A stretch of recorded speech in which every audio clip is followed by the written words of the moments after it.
भाइयों बहनों, 70,000 करोड़, 80,000 करोड़, 90,000 करोड़, 1 लाख करोड़, 1.25 लाख करोड़। वो 1.25 लाख करोड़ कहाँ गया? या तो गया नहीं, गया तो सारी पुलें। शेरशाह सूरी ने कहा था कि चंदौली उस जमाने में गेटवे ऑफ पूर्वी उत्तर प्रदेश है। आप पूर्वांचल को छोड़कर हार के बाद इतनी नफरत, आपका बोरिया बिस्तर तो पूर्वांचल ने बांट दिया, इंतजाम कर दिया है, और इसी तरह की नफरत दिखाते रहिए। आने वाले चुनाव में उत्तर प्रदेश से बोरिया बिस्तर बांट दिया जाएगा, ये लिख कर रख लीजिए। किसी घमंड में अहंकार में मत रहिए। ये भसब, ये बजट मैं बिहार के वित्त मंत्री का सुन रहा हूँ, खुश मत होइए। आदरणीय अध्यक्ष जी, जब मैं बजट भाषण माननीय वित्त मंत्री जी से सुन रहा था और बाद में इस पुस्तिका में पढ़ रहा था, तो एक बार की मुझे ऐसा लगा कि ये भसब, ये बजट मैं बिहार के वित्त मंत्री का सुन रहा हूँ, खुश मत होइए। आप इस खुश मत होइए सुधाकर बाबू खुश मत होइए कि बिहार के लोगों को बहुत कुछ मिल गया। आप सबको याद होगा भाइयों बहनों, 70,000 करोड़, 80,000 करोड़, 90,000 करोड़, 1 लाख करोड़, 1.25 लाख करोड़। वो 1.25 लाख करोड़ कहाँ गया? या तो गया नहीं, गया तो सारी पुलें गिर गई। मैं अध्यक्ष जी बड़ा चिंतित हूं 2 बातों को लेकर। एक, मैं उस सरकार के महान सलाहकार को जानना चाहता हूं जिन्होंने पूर्वोदय योजना को बिहार से शुरू किया। पूर्वांचल कहाँ गया? शेरशाह सूरी ने कहा था कि चंदौली उस जमाने में गेटवे ऑफ पूर्वी उत्तर प्रदेश है। आप पूर्वांचल को छोड़कर हार के बाद इतनी नफरत, उत्तर प्रदेश से हार गया, आपको इतनी नफरत कि उत्तर प्रदेश का नाम तक नहीं लिया।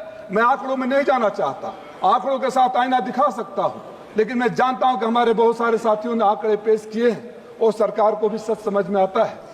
लेकिन अगर आप पूर्वांचल को छोड़ देंगे और पूरे पूर्वोदय योजना की बात करेंगे, आपने अपने भाषण में उत्तर प्रदेश के लिए कुछ नहीं दिया, हमारे पूर्वांचल को।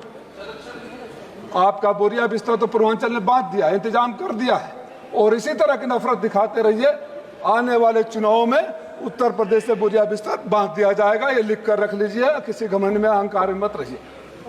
माननीय अध्यक्ष जी, मैं मांग करता हूं कि पूर्वांचल और उत्तर प्रदेश को पूर्वोदय योजना में शामिल किया जाए। मेरे लोकसभा में आपके 11 सालों के शासन में आपने कुछ भी नहीं दिया। हमारे यहाँ 3 मिलें हैं, स्वदेशी कॉटन मिल, पर्दा और रसड़ा की चीनी मिल, बरसों से बंद है। माननीय कपड़ा मंत्री जी ने, वहाँ के मुख्यमंत्री जी ने आज से 7 साल पहले घोषणा कर दिया था चलाने का, और 85 एकड़ एक जगह जमीन, 25 एकड़ एक जगह जमीन लैंड माफिया के गिरद दृष्टि लगी हुई है। मैंने सुना वहाँ प्लाटिंग करने की योजना बनाई जा रही है।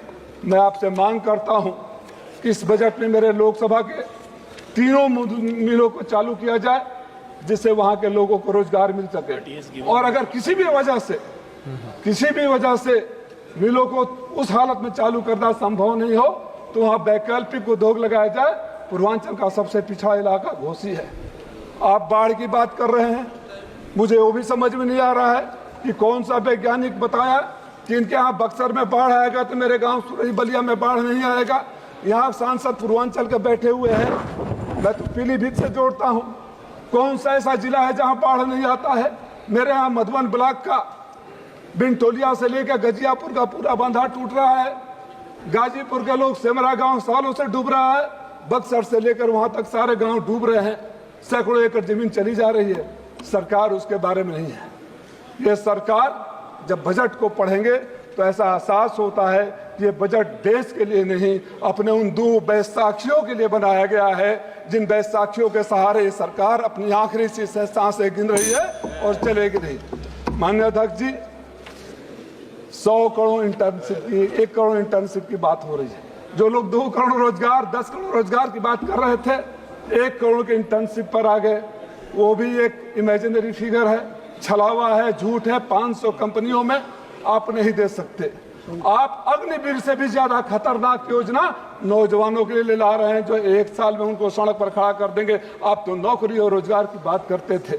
मैं आपसे मांग करता हूं कि हमारे पूर्वांचल के इलाके को पूर्वोदय योजना में शामिल किया जाए। हमारे यहाँ जो परदहा की मिल है 85 एकड़ जमीन है, आप वहाँ स्किल डेवलपमेंट सेंटर खोल सकते हैं। हमारा मऊ तो पूर्वांचल का मेडिकल हब बन रहा है, लेकिन सरकारी सुविधा कुछ नहीं है, प्राइवेट के जिम्मे है। अगर वहाँ मल्टी स्पेशलिटी हॉस्पिटल बन जाए, ट्रॉमा सेंटर बन जाए, स्किल सेंटर बन जाए, बुनकरों का इलाका है, साड़ी प्रोसेसिंग यूनिट बन जाए, हमारे मऊ की हालत बड़ी बुरी तरह खराब है। मैं आपसे मांग करता हूँ कि ये सरकार जो नौकरी के वादे करती थी, जिन्होंने बार बार कहा है कि हमने हर साल 2 करोड़ नौकरी लेकर आए हैं, रोजगार लेकर आए हैं, एक इस सदन के लोगों को पता होना चाहिए कि नौकरी रोजगार किस बोरे में रखकर किस खाई में फेंक दिया गया है, जो न पढ़ा जा रहा है न दिखाई दिया जा रहा है। आप झूठे दावे बंद करिए, मैं आपका समय ज्यादा नहीं लूंगा। जो झूठे वादे करते हैं, आप बजट में हर साल बातें करते हैं, पिछली बजट की बात नहीं होती है, वो पैसे कहाँ गए? आप तो कुछ इस तरह एहसान करते हैं हुजूर कि अपने बातों से इस अवाम पर कुछ इस तरह एहसान करते हैं, आप अपनी बातों से इस अवाम पर कुछ इस तरह एहसान करते हैं, आंखें तो छीन लेते हैं और चश्मे दान करते हैं। हमें आपके दान के चश्मे नहीं चाहिए, हमारे आंखों को छीनना बंद कर दीजिए। माननीय सदस्य स्पीकर जी, आखिरी बात, हमारे यहाँ जो मेरा इलाका है, मैं हमेशा कहता हूँ, बदहाल बुनकर, बेहाल किसान और बेरोजगार नौजवान, तत्काल सरकार संज्ञान ले और जो गांव कटानों में डूब रहे हैं, चाहे गाजीपुर का हो, बलिया का हो, मऊ का हो, आजमगढ़ का हो, गोरखपुर का हो, कुशीनगर का हो, उसके लिए व्यवस्था कर दिया जाए और जितने गांव डूब गए हैं उनको मुआवजा दिया जाए। आपने मुझे समय दिया, बहुत सारी बातें बोलनी थी,